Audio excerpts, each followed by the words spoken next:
Check. 1, 2, 3.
Head cold, huh?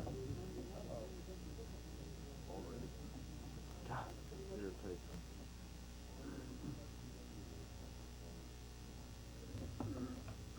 Well, the board will convene to consider the matter of notation 6262A, marine accident report involving the sinking of the small passenger vessel El Toro II in the Chesapeake Bay, Maryland, December 5th, 1993. Mr. Miller, are we ready to proceed?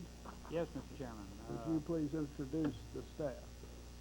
I will. Beginning on my left is Dan Campbell, our General Counsel, and to my immediate right, Jim Arena, the Director of the Office of Surface Transportation Safety. Next to Mr. Arena, Marjorie Murtaugh, the Chief of the Marine Division. Next to Ms. Murtaugh, Ash Chatterjee, the investigator in charge for this accident and the report writer. And at the end of the table is Eric Sager, the Human Performance and Operations Group Chairman. And Mr. Chatterjee has an opening statement. Thank you, Mr. Miller. Good morning. First, I'll take this opportunity to introduce some of the others who have helped with this investigation. Behind me is Ray Deagle, who assisted with the survival factors aspect in this investigation. Mary Ann Ferenz, the editor for this report, is in the back. And Greg Salatolo researched the weather factors. He is way back at the back of the room. And of course, there are many, many others who helped and guided throughout this investigation. With that, I'll proceed on to narrate the events that led up to the sinking of the El Toro II on the 5th of December, 1993, while it was returning from a fishing trip out in the Chesapeake Bay. The vessel sank, and 3 people later died in hospital due to the effects of hypothermia from being immersed in the cold waters of the Chesapeake Bay in December. The El Toro II was a vessel that looked very similar to the vessel that you see on the screen, and that's at the top left picture on the large-size photographs. It was a 58-foot long vessel, the El Toro II. It was wooden hull construction. It was Coast Guard inspected vessel that was used for fishing by passengers, and it was like a party boat, or it's called a head boat because passengers paid by the head to go fishing. In the front of the vessel, of course, is the pilot house, that's being indicated on the TV screen, and aft of it is the passenger cabin. And on top of the passenger cabin, there was a buoyant apparatus, the orange device, and I'll describe that later. It's for survivors to hold on to when they're in the water. The El Toro II had on board 20 passengers that day, in addition to a crew of 2, the operator of the vessel and a deckhand, plus the owner of the vessel, who was also on board. They left St. Jerome Creek in Ridge, Maryland at 8:15 in the morning that day. And if you look at the middle top blow-up, the Ridge, Maryland is located on the western shore of the Chesapeake Bay in the southern part of Maryland. When the vessel departed its pier, the weather was calm, the seas were calm, there were no winds, and there was a very slight drizzle. It was good fishing weather. The intended fishing grounds were 16 miles down south, just south of the Maryland-Virginia border, as indicated on the circle, by the circle on the chart. When the operator departed the pier in that morning, he was aware that a small craft advisory had been issued that forecast winds of between 18 to 30 knots or thereabouts for the following 12 to 24 hours. They proceeded down to the fishing grounds and arrived at the fishing grounds a distance of 16 miles and arrived at fishing grounds at 10 o'clock that morning, and the passengers proceeded to fish. They fished for about 2.5 hours, at which time the weather began to turn bad. Essentially, it began to rain very heavily and steadily. So much so that the passengers stopped their fishing and sought shelter in the passenger cabin of the vessel. At that time, the owner and the operator decided that it was time to return back to Ridge, Maryland, which they did. While on their way back, after about 45 minutes, the operator felt that the vessel was acting sluggishly, as if it had taken on water. He was concerned enough that he asked the deckhand to go and check. The deckhand walked into the passenger cabin, and on the floor of the passenger cabin there was a hatch and through which you could look into the engine compartment down below. The engine compartment is compartment that's shown on your screen. And he lifted the hatch cover, looked into the engine compartment, but didn't see any water, and that's where he reported to the operator that everything was fine. However, after another 15 minutes or so, the engine sputtered. At that time, the operator handed the wheel to the owner, who was a licensed Coast Guard shipmaster, and the operator himself went back and checked through the hatch, looked in the engine compartment, and then he found that the engine room had almost completely flooded. And knowing that the vessel was in danger, he immediately yelled to the passengers to put on their life jackets. rushed back to the pilot house up front and told the owner to radio the Coast Guard for assistance, which he did. Then the crew went back to the passenger cabin and ensured that the passengers had put on their life jackets, and then proceeded to bail water from the hatches. They soon found they couldn't keep up with the rapid rate of flooding, and as the vessel was settling down in the water, two passengers brought the buoyant apparatus down from the top of the passenger cabin on the El Toro, and that's indicated on the figure, brought it down to the deck. Then the operator, along with the help of some passengers, threw the buoyant apparatus over the side of the vessel. Now, I'll show figure 3, which is a picture of the buoyant apparatus. It's like a large life ring. It has no floor in the middle for survivors to stand on, however. So the passengers remain immersed in the water and hold on to the lifeline on the outer periphery of that ring. So now when the waves began to wash over the deck, as the vessel settled down in the water and threatened to demolish the passenger cabin, the operator gave the order to abandon ship. All abandoned ship except for 3 passengers who clung on to the top of the pilot house that was still just above the water. 19 persons clung to the lifeline around the buoyant apparatus, while 1 passenger got separated from the rest and tending to drift away by himself. 15 minutes or thereabouts after ship abandonment, a Coast Guard utility boat arrived on scene. Seeing the lone passenger drifting away in the 6 to 8 foot waves, the Coast Guard boat rescued him out of the water first. And then they proceeded to rescue the 3 that were clinging atop the sinking ship, the pilot house of the sinking ship. By then, a Maryland State helicopter arrived on scene and surveyed the area from up above to see if there were any other survivors that were in the water, and kept in touch communication with the coxswain, the commander of the Coast Guard utility boat. About 10 minutes later, a Navy helicopter arrived on scene, dropped a diver in the water and a life raft in the water. And soon thereafter, a Coast Guard helicopter also arrived on scene and dropped a diver and a life raft in the water. The 2 divers prioritized the condition of the people around the buoyant apparatus and proceeded to lift them directly into the helicopters in baskets. And about 10 of the persons were retrieved from the water in that fashion. The remaining people were retrieved aboard the utility boat by the utility boat crew. Before 4 o'clock that afternoon, all persons had been retrieved out of the water. The utility boat headed back towards Point Lookout State Park, which is at the bottommost tip of Maryland on the western shore of the Chesapeake Bay. Our triage area had been set up by the Ridge Volunteer Fire Department at Point Lookout, and there were ambulances waiting to take the survivors to area hospitals. When the boat and the helicopters had arrived before that, of course, the survivors were triaged and they were rushed to 3 area hospitals in the waiting ambulances. Later on, 3 persons died at the hospital, a deckhand and 2 passengers.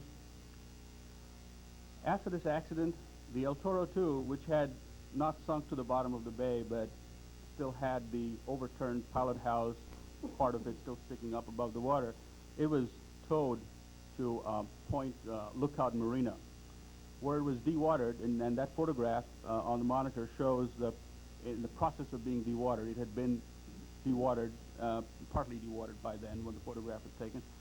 It was then hauled out of the water on marine railways, and the large picture on the right and the one on the monitor shows the ship after it was hauled out on the slipway. At that time, we took a look at the bottom of the hull to see what had happened, and we found on figure 6 that 3 planks had disengaged from the bottom of the hull where they should have been joined to the keel. The red bar that you see running from left to right is the keel of the vessel, and the planks had come disengaged at their connection point to the keel. they'd come adrift and allowed water to enter that compartment. Now that compartment is the compartment forward of the engine room compartment. If you look at the bottom middle figure, that is where on the ship the planks had come loose, flooded that compartment, and then had proceeded into the neighboring compartment through the drainage holes and the bulkheads separating the two compartments. The reason the planks had separated, we found, was because the nails had corroded completely, and as being indicated, that's the end where the planks were fastened to the keel, if you would indicate that end of the planks, Mike. And there were no nails visible. They had all corroded, and so the planks had nothing holding them to the hull, and they had come adrift. And now I will move on to the issues that were investigated in this accident. First was the Coast Guard inspection policies and procedures for inspecting wooden-hulled vessels and industry standards for maintaining wooden hulls. We investigated the bilge alarms of wooden-hulled small passenger vessels. We looked into the decision of the operator to embark on this trip. And we looked into the issue of survival craft that aboard small passenger vessels that would keep survivors out of the water. And that ends my opening statement, and I'll be ready for questions that you may have. Let me thank you for that presentation. You say the safety issues that you have looked at and identified are the Coast Guard inspection policies, procedures on wooden hull vessels, the bilge alarms, the decision of the captain to embark on this trip, and the issue of survival factors, which I assume includes the issue of the out-of-water flotation device that was used for the that was not available, but the flotation device that was used for the passengers and crews, and any items that we might want to discuss concerning the rescue itself. Is that correct? Yes, sir. Okay, well, let's take those, if it pleases the board, in the order that you have presented them. And first discuss, if we could, the Coast Guard inspection policies and procedures. It might be helpful to us, Ash, if you could give us a brief overview of the prior inspections of this vessel and what requirements there are under Coast Guard policies and procedures for the inspections of wooded hull vessels. Yes, Mr. Chairman. The El Toro 2 was examined in dry dock in March of 1993. The inspector was a trained inspector with about eight or more years of experience in inspecting small passenger vessels and wooden hull vessels. If you might, apologize, but when was this boat first certified by the Coast Guard? The vessel was certificated by the Coast Guard after it was built in 1961. 1961, so it was about 30. Yes, it was 32 years old and had been certificated by the Coast Guard. Okay. And the certification was renewed every 3 years, and within that 3-year period, it was inspected every year to validate that inspection certificate. As I understand, that inspection is in the water, not a dry dock inspection, the annual inspection. Yes, sir. The annual inspection is in the water and dry dock, and are in addition to the dry dock inspection. When the inspector looked at the hull in March, he did not see any visible evidence of deteriorated wood or deteriorated fasteners. The hull looked good, and he didn't see any signs of excessive leakage of water between the planks. He found the hull to be a sturdy one, and the planks were sturdy planks. So he did not have cause to pull any fasteners for inspection, that is, withdraw nails from the boards. However, he did remove wooden plugs in 4 different areas around the chine. The chine is where the side of the hull joins the bottom, and it's the sharp change in the shape of the vessel on the sides. Could you possibly ask them to put the photograph of the ship up again so you can show us exactly where he had pulled those plugs? Yeah, Mike, if you would indicate the chine on that vessel. The down below by the bilge. Yeah, and that sharp change in curvature where the side meets the bottom. He selected 4 spots, port and starboard, where he pulled off with a wooden bung. It's a wooden plug that covers the head of the nail. So the nail is embedded inside. It's not visible from the exterior surface. And he tapped the heads of those nails, and from the sound of it, determined that they were fine. And later on, we discovered that it was more of a localized problem, and they probably were fine. But that was his determination at that time. The guidance that the inspector had regarding inspecting fasteners was very limited. The Coast Guard guidance was primarily a navigation and vessel inspection circular for inspection of wooden vessels, and that does not require the pulling of fasteners, by which I mean nails or screws or bolts or any such fastening device. Nor does it provide him with enough guidance as to when to look for a fastener, meaning when in a vessel's life, where to look on the surface of a vessel for fasteners. It merely provides general guidance at this point, which says that the chine is an area of vulnerability for the hull, and that's based on the assumption that it's an area where water and air both are present and can cause corrosion.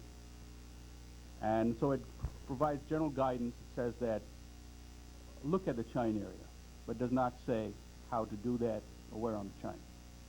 How many plugs, do you have an idea, would you be at the hull or the underwater portion of the boat? I would guess, for instance, the one plank was attached to the keel by 6 nails. It should have been attached by 6 nails. So that's 6 nails right on the edge, on the end of each plank, and there would be 6 plugs. So we're talking a few hundreds.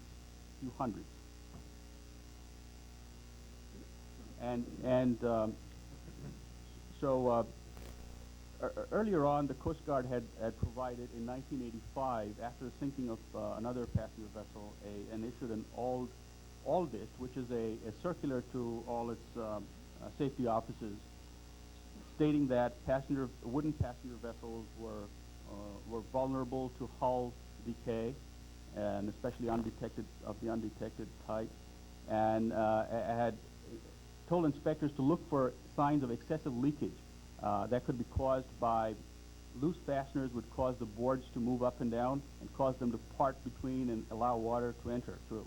So that would be an indication that the hull was getting weaker, and that could be either the wood or the fasteners.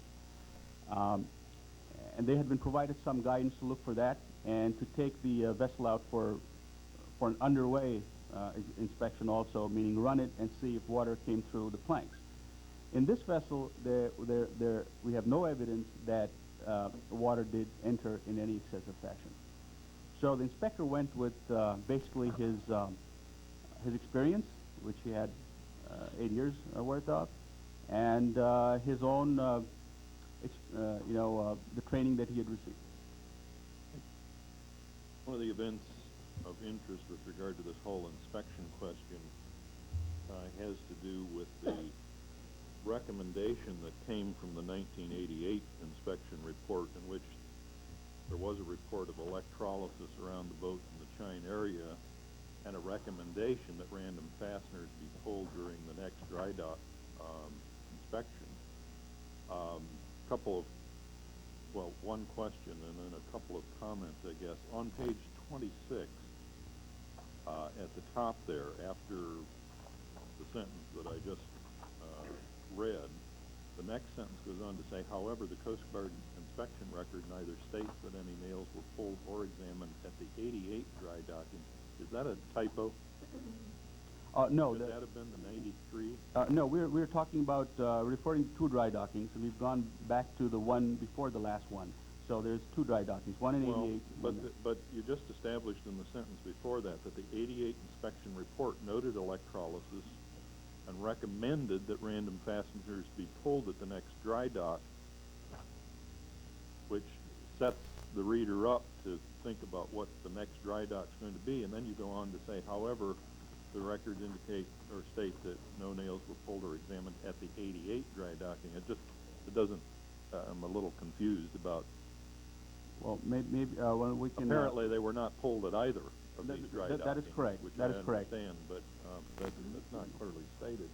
What's kind of frustrating with all of this is that there's very difficult to find any real villain in this accident with regard to any of these issues. The problem was that even if those random fasteners had been pulled, instead of the steps that were taken by the inspector in 93, and they seemed reasonable under the circumstances, instead of pulling fasteners, which involved its own difficulties, they did a sample of nail heads at places they expected to be most vulnerable and found nothing.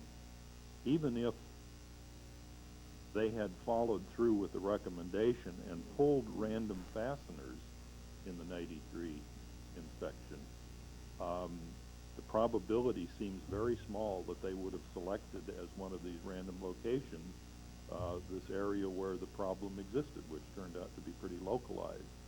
So the real difficulty here, and I think you've done a very good job in this report in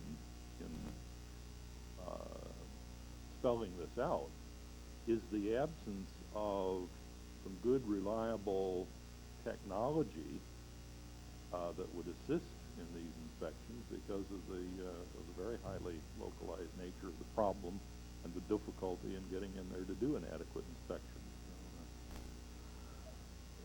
Yes, I believe the problem would need to be approached from two fronts. One is random pulling of fasteners would not assure the finding of a local problem. Right. However, because of the difficulty, pulling of fasteners have been avoided completely unless there was obvious cause. Unless a program of something less than random, but more of a structured analytical program is followed, it would be very difficult to obtain the data, even the basic data on which to formulate well-founded policies. And instead of avoiding what is indeed a difficult problem, it would probably be a good idea to look at areas of vulnerability, look at areas of risk, and look for all the various factors that might contribute to corrosion, and such as electrolysis, galvanic corrosion, and certainly low areas in a vessel where water would tend to accumulate over the years. Since this hasn't been enough information has not been gathered, at this point it's hard to come up with well-founded policy that would be assured of finding these. But if this program is started, then enough learning can be gathered together. In fact, there's learning out there in the industry that can be pulled together, which is what the Coast Guard is put together a working group that can help approach this problem in a defined manner. On the other hand, the non-destructive inspection would be a very good way of scanning the vessel to look for hidden defects that cannot otherwise be detected visually, because we're talking about something that's embedded within and may not have a trace on the outside. However, non-destructive inspection has not been employed in the wooden vessel industry as of yet, and it will need some research in applying the generic technology that is available, and certainly non-destructive inspection is used widely in large ships on steel vessels. And it's a matter of applying that to wooden vessels and making it economical. There are a couple of research materials testing laboratories who have said they can do this for an economical price. That has to be pursued. They have indicated that they believe it's feasible to develop an economically Yes, realistic approach to this.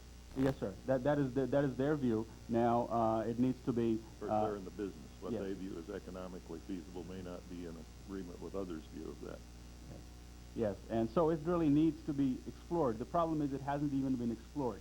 So for someone to say whether it's economical or not, there isn't even enough basis for the economics at this point. Well, it's got to be a bit of a technological challenge because you're dealing with, I don't know how you'd even go about, I guess, detecting some sort of mass loss in these fasteners that are embedded deep within the hull. So it's got to be a challenge.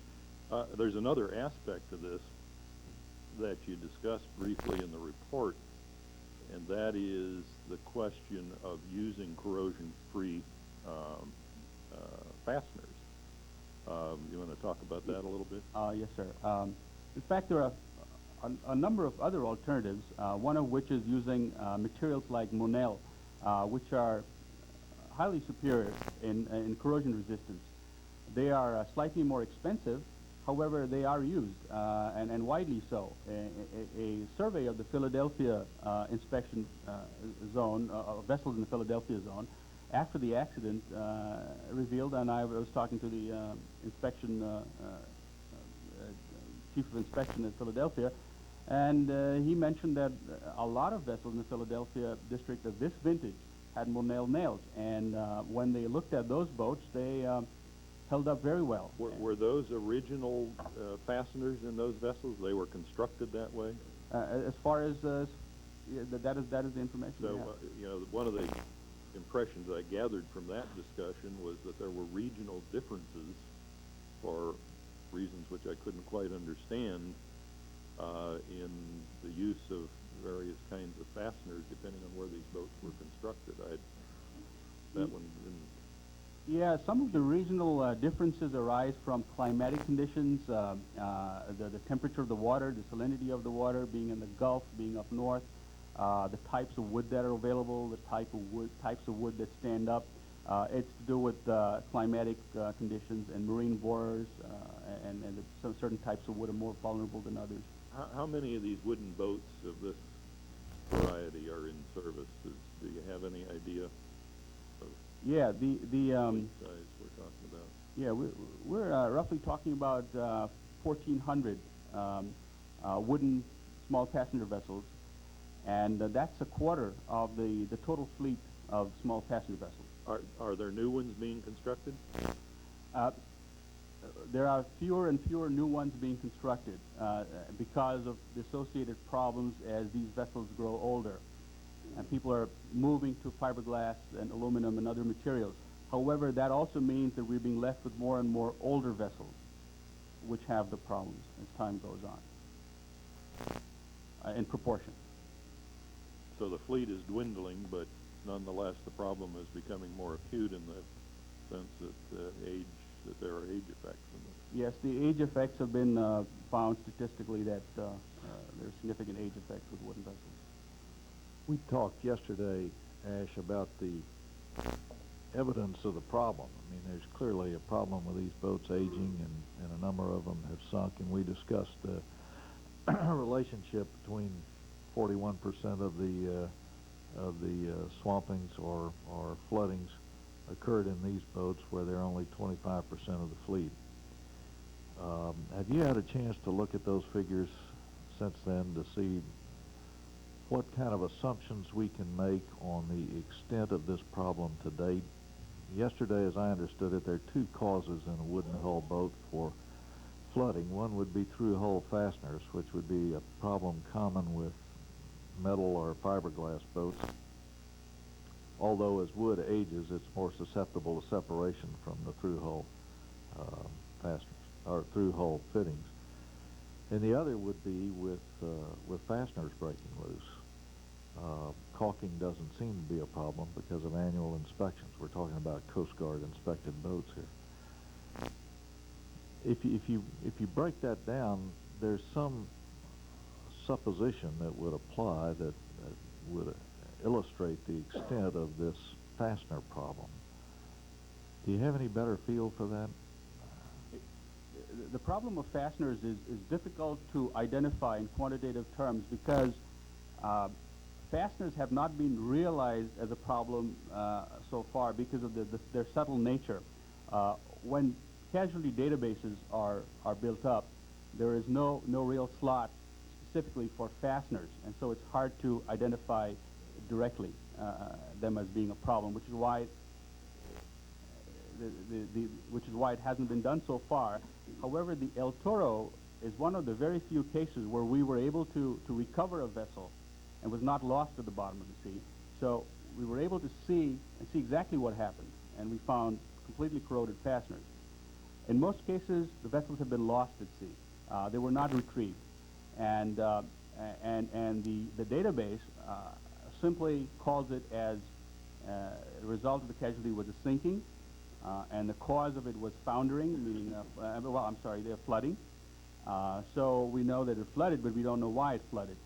They would, for lack of any other evidence, it would be hull problems with the hull. Now, on a wooden hull, we're basically talking about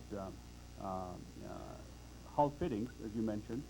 The hull fittings do leak. However, it's a reasonable assumption that the number of hull fitting leakages would be about the same, irrespective of the hull material. Maybe hull fittings in wooden vessels be slightly more vulnerable because of their connections, but they're about the same. The other factor is the hull, which is composed of the wood and the deterioration of the wood and the corrosion of the fasteners. Either one could go, and the database isn't clear enough to tell us what it was, whether the fastener corroded and the plank sprung, or whether the plank rotted and sprung off the head of the nail. There's no attention being paid to that level of detail. It can be said, however, that rotting wood is much easier to see and or should be caught in time. Fasteners are more difficult.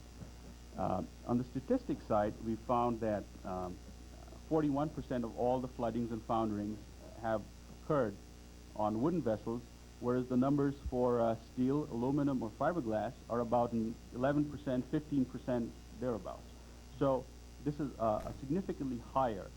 And assuming that the floodings due to hull fittings is about the same, the rest of it, of the difference, has to do with the hull material, which is wooden fasteners.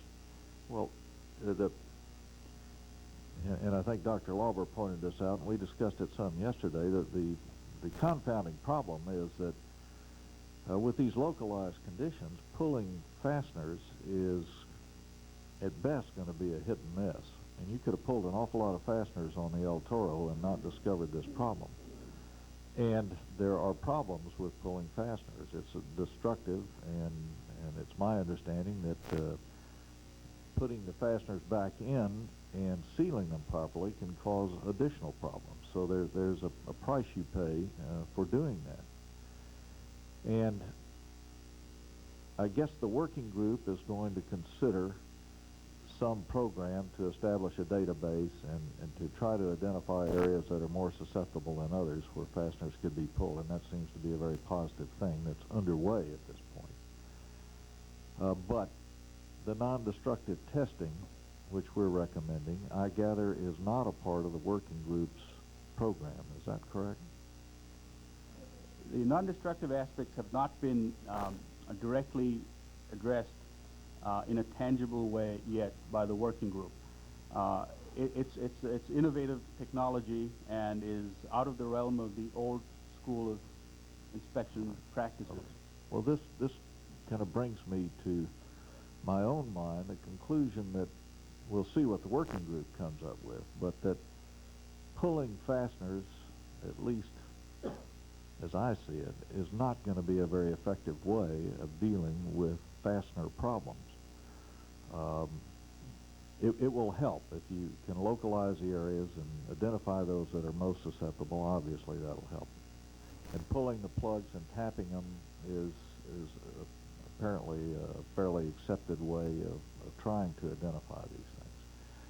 So between pulling plugs and tapping and actually removing fasteners, at best, it would seem to me, we're going to have an imperfect system of checking. Non-destructive testing is somewhat suspect, and the technology is new, and so on and so forth. So if we believe that there is a problem there, then perhaps the solution is remedial, primarily, in the sense, as we discussed yesterday, of renailing, which is not an expensive, relatively inexpensive procedure, as I understand it, with model-type fasteners. And did we give any consideration, which I thought about since our discussion, to some kind of generic program of renailing these vessels with mono or some other kind of corrosion-resistant fasteners as a program, as a maintenance program? And will that be part of the maintenance of the working group's agenda too? I guess the second part of that question. It is a part of the agenda that the working group is looking into, but I am not sure if they are going to recommend that a mandatory program be followed. After the El Toro accident, the Coast Guard looked at one of the sister vessels called the Olympus One, and in fact, you can see the part of that vessel in the picture on the left. But what they found after they looked closely at that vessel was similar corrosion of fasteners in a similar area, and after which the Coast Guard required that the vessel be renailed. And we're talking renailing in the bottom in the affected area. Renailing can be done part by part over the years. The owner also renailed off his own the Lucky Lady, the vessel that you see there in the picture on the left, as a precautionary measure because it was of the similar vintage. So renailing is something that needs to be encouraged, and certainly for cause, parts of the bottom the Coast Guard has required renailing after the accident on the El Toro. Renailing with Monel nails, one would need to evaluate whether before putting in a material that's different from the other existing nails.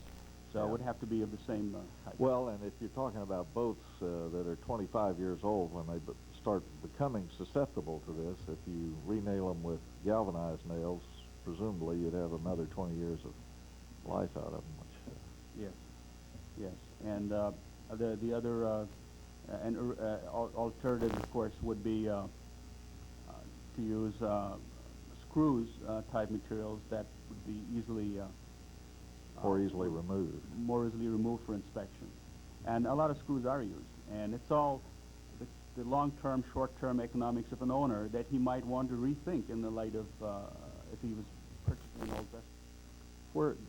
Let me just ask one more here to follow up on this, because we're awaiting the work of this working group, and our recommendations will be basically that they expedite that work. I don't think we add anything to it except for the non-destructive testing. And we'll make our recommendations, and then they'll come out with that, and we'll comment, I suppose, on whatever regulations they propose. Just for the record, and this will play out over time, I have a concern based upon what we've said here that anything short of remedial action is going to be inadequate. I don't have a high level of confidence that an inspection procedure, including removal of fasteners, is going to be adequate. And I'd like for us to give some thought to, if the rest of the board agrees, to including in our report some kind of comment to that effect. John? Oh, just a few other questions. Yes, sir. When you say that the Monel fasteners are only slightly more expensive than the galvanized steel fasteners, are there any advantages to use the galvanized steel fasteners over the Monel fasteners? It's only an advantage in first cost. Just cost would be the only advantage? Yes. And when you say slightly more expensive, do you have any order of magnitude on that? I do not. I do know that Monel nails are widely used, though. Galvanized nails were a practice on the real old vessels, but the Monel nails are not avoided by industry because of their expense either. Right, and from what you say in the report, with the degree to which these nails had been corroded, really all that was holding those planks in place, according to what you say, is the pressure from the other planks in addition to the caulking.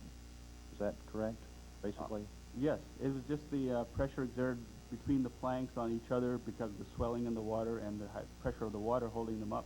So you could almost say that this was an accident waiting to happen. Yes, sir. Right.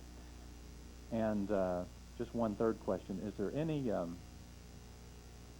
reason why you did not include in the report two of these photographs that you've shown this morning, one with the loose planks attached to the hull and the other the planks resting away from the boat?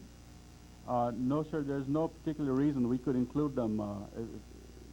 I would suggest we do that. I think they're both very descriptive in their own right of where the part of the problem was. Yes, I just want to associate myself with Carl's remarks with regard to this inspection issue. I think that is the sort of overriding impression that I got from the report that staff has put together, is that while it may be possible to do some things to somewhat improve the situation through inspection policies and inspection procedure and technology and so on, it seems clear to me that as long as we have wooden boats, we're going to continue to have some degree of risk associated with this kind of problem, just due to the very nature of it, and that while it's important for the board to go ahead and urge, better inspection procedures and technology, I think the real solution lies elsewhere, and that's probably through the remediation that Carl talked about. Let me again associate myself with both of those, with all these remarks in that regard. That seems to me. Let me understand. There are about approximately 1,400 wooden vessels out there. yes, sir. The average age. Over about 1,000 of them are over 15 years of age. And I assume the majority of them are used in some sort of fishing service that may involve taking the public out on fishing trips for hire. Well, most of the fishing type vessels are wooden hulls. Okay, and most of these involve taking members of the public out for fishing excursions, things of that nature, similar to what happened here with El Toro. Is that correct? Maybe we haven't looked at that, but yeah, I'm not entirely sure of the answer to that. Okay. Well, clearly, we indicate that there is a problem, that these vessels basically aren't being built with wooden hulls right now, that the industry sort of shifted on that. Is that correct? Yeah, there's fewer vessels being built of wood today, a much lower percentage than that used to be 10 years ago. And I heard two other things I just want to be sure I understand. You said that the Monel nails, based on the experience in the Philadelphia region, are better or less corrosive. And do we have any idea how many in numbers of the fleet have those nails versus the others? Has the Coast Guard or the working group looked at that? No, they sampled about 15 or 20 vessels that they pulled planks off of and inspected their nails, and found that almost all the ones with Monel were good, and the ones that had the worst deterioration, all of them were galvanized steel, and then there were some in-betweens, a very few silicon bronze and a couple stainless steel. So on that limited sample, we found what was remarkable was that Monel was all good.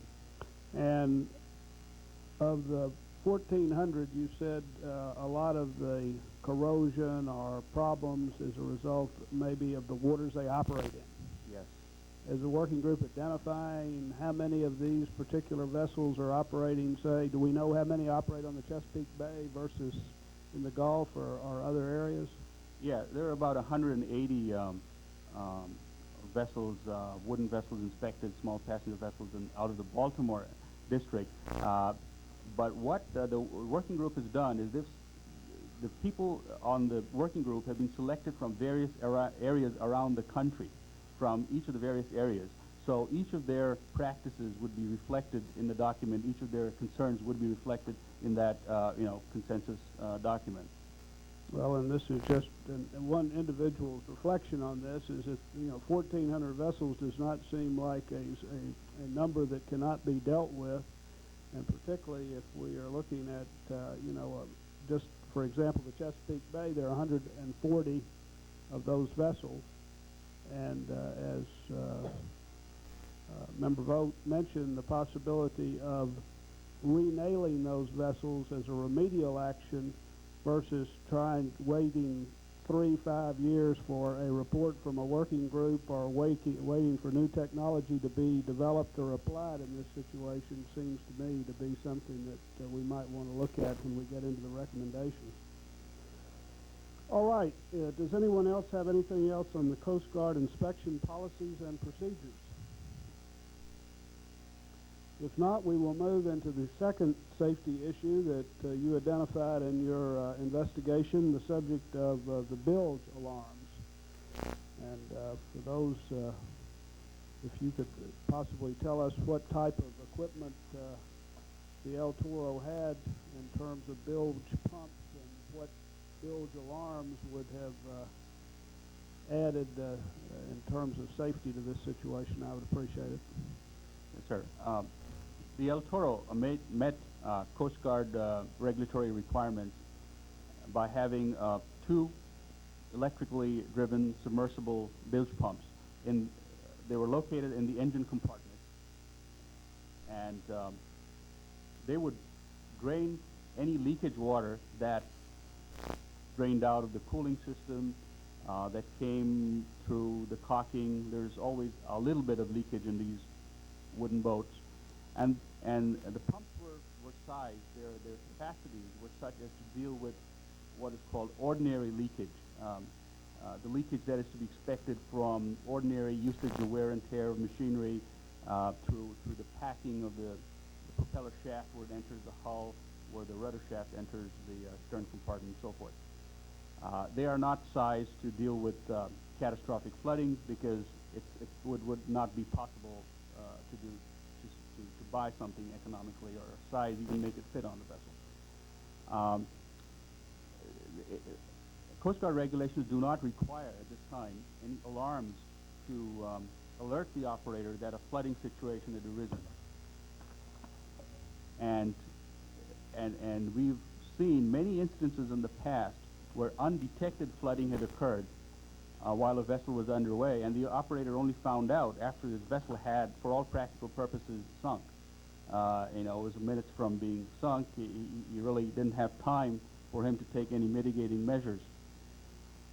In a situation like this, where the compartment flooded forward of the engine compartment, it would take about 15 minutes for the water to flood into the neighboring engine compartment through the 3 little drainage holes provided in the bulkhead, at the bottom of the bulkhead. Had there been an alarm in every compartment, the operator wouldn't have to rely on the deckhand. Even if the deckhand did a very good job, it could have been moments after that he had looked in the engine compartment that the water had begun to flood in. It's almost impossible for a human being to continuously monitor all these compartments, especially because they're not entered except for the engine room. There's no real need to enter many of these compartments on a daily basis. They're essentially voids. So they are unaccessed compartments. They're accessible, but they're not accessed regularly. There's no need to, and there's no way of telling if there's a leakage in there. And when there's a small amount of leakage, the pumps take care of it. When it's an emergency, then it's hard to know about it. So in this case, if there had been a bilge alarm, it would have rung an alarm at the pilot house, and they would have known also the location of the flooding. Flooding actually occurred in the compartment forward of the engine room. The crew actually looked in the engine compartment. That's kind of normal because engine compartment usually has all the hull fittings, so that's where you would expect flooding to occur. The likelihood would be higher. But in wooden vessels, as we've seen in this and before, it can happen in the compartment after the engine compartment as well, in the steering gear area, in the forward of it. So there's a need for alarms in the compartment. I think my views on this can be succinctly stated. The recommendation that staff has developed gets right to the point, require them. Right. And do we know whether the bilge pumps were working on the El Toro, or did we look at that at all? Obviously, the amount of water just over. Yeah, the bilge pumps, the owner testified, the operator testified that the bilge pumps were turned on. And when we arrived at the vessel at the Point Lookout Marine, the switches were in the on position. They were in the off position when we checked. Okay, but we have testimony that the bilge pumps were operated. Right. We also have testimony that they depended largely on the hand bailing to try to control the flooding, because the battery power for the bilge pumps was also supplying the power to the radio. And they were concerned that they keep the radio operating as long as they could. They knew the batteries at this time were already underwater. The capacity of these pumps were about 33 gallons a minute, and the rate of flooding on this vessel was a few hundreds of gallons a minute. Those were manually operated pumps, the two that were on? Yeah, they would have to be turned on by the operator. I may have missed it, but what is the cost of these bilge alarms? I do not have an exact cost, but this is a very minimal cost item, roughly $100 to $150. So we would require one in each compartment? Yes. That would be what would be necessary? We're talking 5 compartments in this vessel.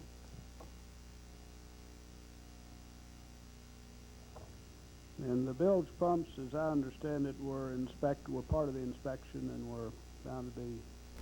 Yes, they were found to be operating properly. Of the 1,400 wooden-hulled vessels in the fleet, how many would you guess, or would you know, are outfitted with bilge alarms? There is no requirement for bilge alarms to be outfitted, fitted on these vessels.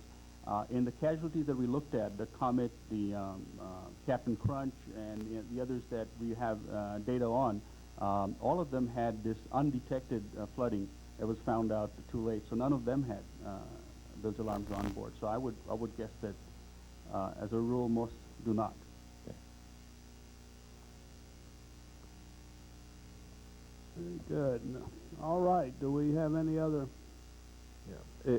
If we're done with this discussion, I would like to ask Mr. Chairman to go back to a point in the first part of our discussion, if we're done with this. On page 43, and I'd meant to bring this up when we were discussing the first point, at the top of the page, the conclusion there is the structural failure of the El Toro 2 demonstrates that Coast Guard policies and procedures for verifying the structural integrity of the vessel were inadequate.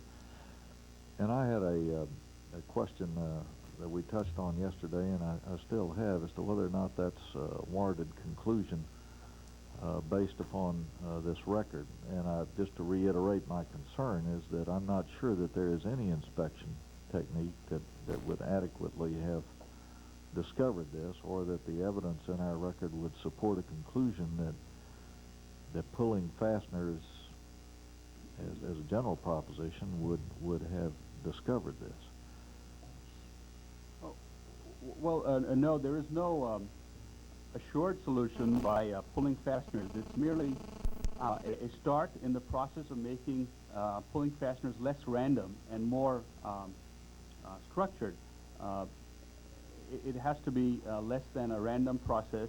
All of the factors that can lead to fastener corrosion should be addressed in the guidance documents to inspectors to ask them to look at all the various factors. So this may... Let me state it in a more general sense that my concern about the inadequacy of inspection and leaning toward remedial solutions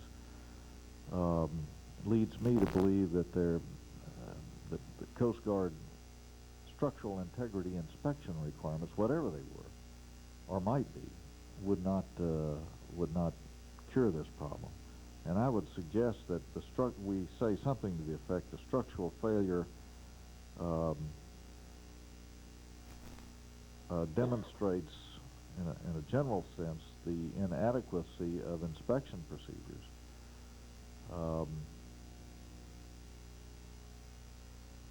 I don't have words at hand, but basically to state the proposition that we're concerned that inspection procedures are not going to be adequate, and these inspection procedures in particular were not. Again, I don't have some wording on that tip of my fingers, but one of the things that seems to be missing with regard to this inspection issue is a systematic way of taking information that is learned from individual inspections and making sure that other inspectors are aware of those kinds of things. And as an example, we now know that this area where the corrosion occurred on the El Toro seems to be a highly vulnerable area. Was that known before the El Toro accident, or was that information that was gained subsequent to the accident? That was information that was gained subsequent to the accident. It may also have something to do with the particular design of these vessels, of which there are quite a large number in this area. Now, subsequent to the accident, is there a systematic means of taking that kind of information and making sure that every inspector who has reason to be aware of the findings with regard to the El Toro or that class of vessel is aware of that, so that they can, as you put it, take a more structured approach to this inspection program rather than relying on random sampling, which is part of the problem there. Yeah, yes, the Coast Guard has recognized the importance of better record keeping and making it available to the inspectors. And they have also set up a special class of vessels with this particular type of design to keep an eye on this class of vessels for the future. But this kind of information needs to be kept on all vessels before the problem arises. Well, it's more than just keeping it on all vessels. It's making sure that inspectors, the people who do this work, are constantly advised of new findings. I mean, there may be an inspector who does an inspection who finds something new that could be of significance to other inspectors if only they were aware of those findings. So part of this inspection system, these guidelines and procedures that the Coast Guard and industry uses, has to include an element for the feedback of information from real live inspections, so that this kind of information can be cranked into the inspection procedures. In other words, the inspection procedures have to be viewed as a dynamic kind of thing. They change as new information develops over the course of time. But in order for that to happen, there has to be a systematic means for disseminating that information, and that's part of the process that somebody has to attend to. Now, I think the point that Member Voigt's making is one that certainly we need to take into consideration, and that is, I guess we have a history which the Coast Guard has documented of problems with these vessels that has gone back. We have brought out and documented here the age of the vessels, and that we certainly clearly didn't find that the vessels weren't being inspected, that the inspection procedures that the Coast Guard presently have were not being followed. It would seem to lead us to a conclusion that the solution may not be found in the inspection process, but through remedial action, which would certainly, I think, provide quicker action to ensure public safety than waiting for something to work its way through an inspection process where all of these vessels have to go, are dry docked every 5 years and then inspected every year. So that's... I don't disagree with that, except that I'm a little bit concerned that we're looking for the solution to the problem, when in fact there are multiple elements of a solution to this, one part of which is improved inspection procedures, but clearly that wouldn't, in and of itself, take care of the problem, so we have to address all of the elements. Let me try to address it in the context of this sentence here on page 43. We said the structural failure of the El Toro 2 demonstrates that Coast Guard policies and procedures to provide for the structural integrity of the vessel were inadequate, or to ensure the structural integrity of the vessel. The idea being to get away from verification and put it in a broader context that would include remedial action. And I gather that the working group is considering remedial action as well, and that may ultimately be a part of its recommendation.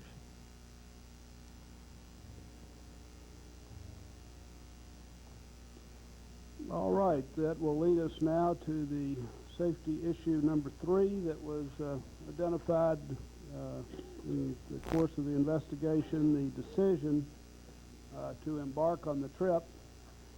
And we might possibly begin with, if Greg could give us some indication of what the weather was that day and what we have in terms of weather in the Chesapeake Bay, if this was an unusual weather pattern or not.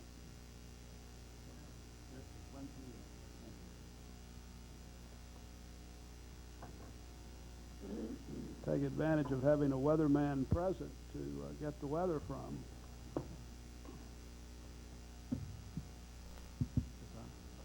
Okay, synoptically, And Greg, in doing this, it would be beneficial to the chairman. Probably the other members have served longer to the chairman. It wouldn't be as beneficial to them. If you would give me some idea of how this whole process in terms of the small craft advisories is put together and transmitted, and who is the person actually that is telling these folks what the weather's going to be out there, and they're basing their decisions on. the forecasts that were issued by the National Weather Service. They were transmitted over various communication circuits and also over NOAA weather radio, which is essentially an FM transmission, which is available to the public. There were a number of forecasts that were issued. The forecasts that the captain had prior to departing indicated a small craft advisory, which is defined by the Weather Service as small craft advisories are issued when wind conditions of 18 to 33 knots inclusive are occurring or are expected to occur in the next 12 hours. However, the lower limit is adjustable for certain geographical areas. At 8:53 Eastern Standard Time, a gale warning was issued by the National Weather Service in Sterling, Virginia. Gale warning for sustained winds of 34 to 47 knots inclusive that are occurring or are expected to occur in the next 24 hours. Both the small craft advisory and gale warnings were transmitted over various, as I mentioned, communication circuits and on NOAA weather radio. There are two outlets that were pertinent to the El Toro.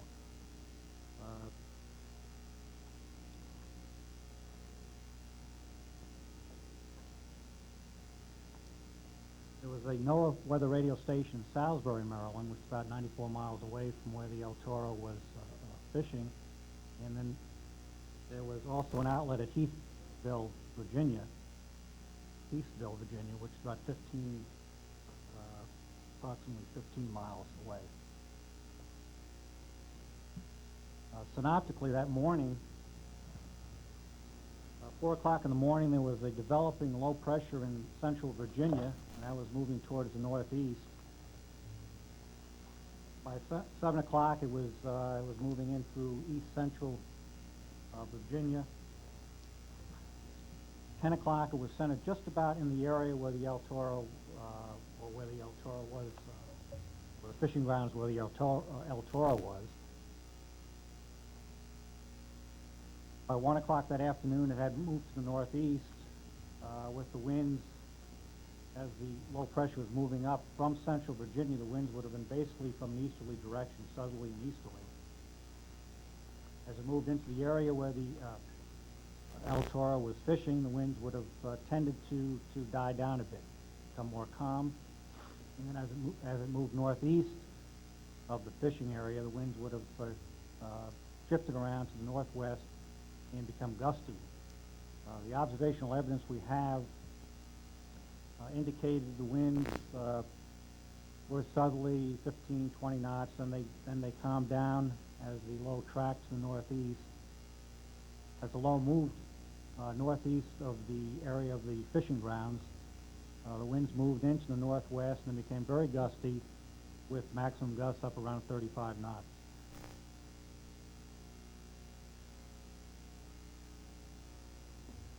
Okay, thank you. Well, Ash, if you could then take that and translate that into what the decisions the captain was making at the time he was getting ready to embark on this trip with paying passengers to go fishing. Yes, sir.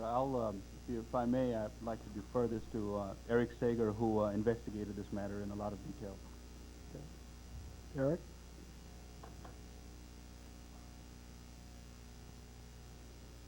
The captain's decision to make the trip was based on several factors, one of which was the weather that was forecast, and also the weather that he observed at the time. Of course, the range, or how far they would be from the dock. The investigation showed that the operator and his father watched television news and television weather the evening before, Saturday evening. Not the late, but what would have been the evening news, not the late night. At this time, they were aware that the weather was uncertain and planned to check the weather thoroughly in the morning before going. While the captain, or while the operator was getting the boat ready to go, at about 7:30, he listened to the weather on NOAA Weather, the marine forecast on Channel 2, VHF FM Channel 2. At that time, he learned the small craft advisory. They did not leave right away, and by the time they had left the dock, 3 other vessels had left the vicinity, that were charter boats, smaller boats. They had all been in communication among themselves about the weather and planned to take this tentatively, depending upon staying out as long as it looked like they could stay out. And so the charter boats went out a little bit early. They went out a little bit later than they planned, but they were out about 2 hours before the El Toro. The captain, or the operator, and his father decided to go, keeping an eye on the weather. While they were outbound,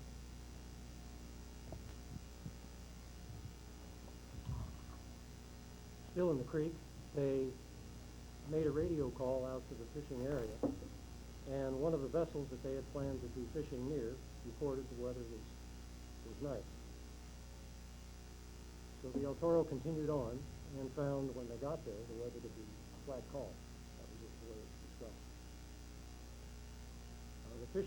Their expectations for fishing also factored into the decision, that the fishing had been so good if they had to cut this trip short because of the weather, their passengers still would have had a good time and a successful day fishing, or at least a successful fishing trip. The last factor in the decision, it came up not just, and these are factors that were not considered solely by our operator, but were considered by other operators in the area that were questioned in the investigation. The last factor was the size of the boat, or as an alternative, the speed of the boat to get out of the weather.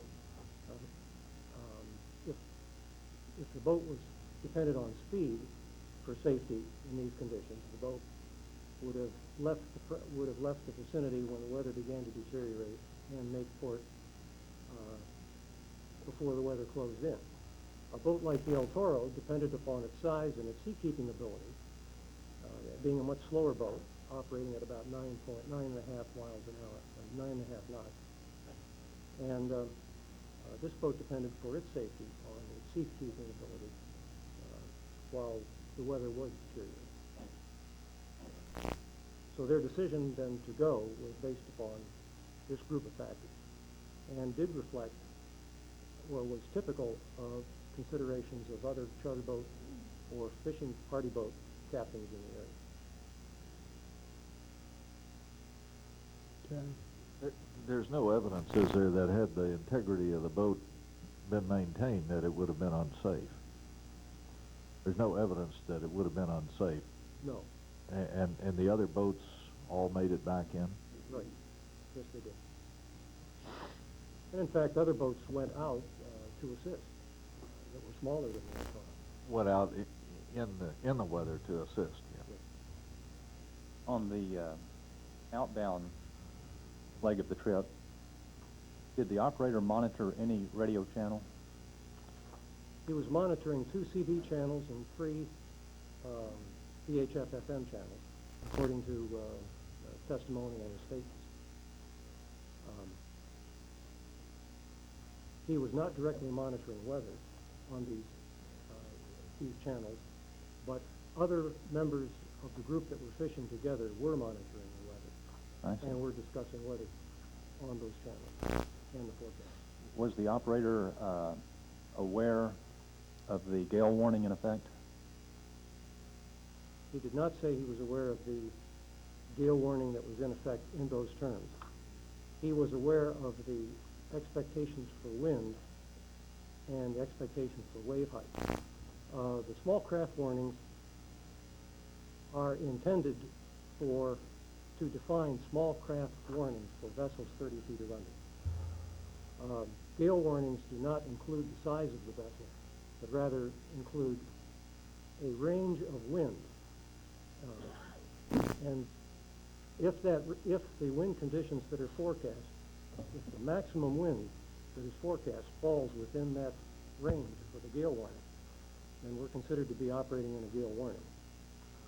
So his concern was not with what this was called.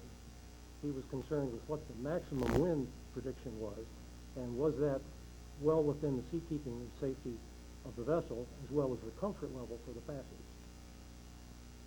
Did he ever indicate what that figure would be, that maximum wind? 35 knots, as I recall. 35 knots. He recalled the increase. Did they catch any fish? They did very well.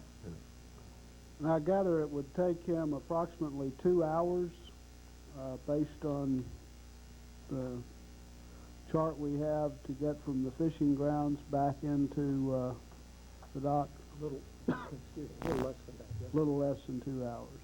Now that would be operating at good speed. Now they were operating at about half speed coming back, so there would have been at least 2 hours coming back. So in those seas, how long would it take him? About 2 hours or more, a little more. 2 hours or more. The intention was to not make well, there were 2 intentions here apparently. One stated, which was to assure that the passengers were not made uncomfortable. But there was also evidence that that boat had not been run indifferently in heavy water before. So it's likely that the operator was also attempting to take care of maintain the condition of the boat, not loosen it up in those waves. Say that again, what was that statement again, please? There was an intention, I believe there was an intention, there were two intentions for the operator to operate at the speed that he was operating at coming back. This relates to your question about the length of time to get back in. One was he was concerned about the comfort of the passengers. Safety was not a concern, so long as they continued to make way. The second factor was that vessel had not been loosened up. It was a good, tight vessel. And if that boat had been operated indifferently or in hard water or in heavy water and had been operated hard, let's say at high speeds, indifferent of the conditions, the boat would have been loosened. I believe the captain was attempting to preserve the condition of the vessel as well as to keep the passengers comfortable. Are there any other questions or comments on the decision of the operator and owner to embark on the fishing trip? If not, I would suggest that before we get into the survival factors, that we take a break till approximately 5 after 11 and reconvene at that time.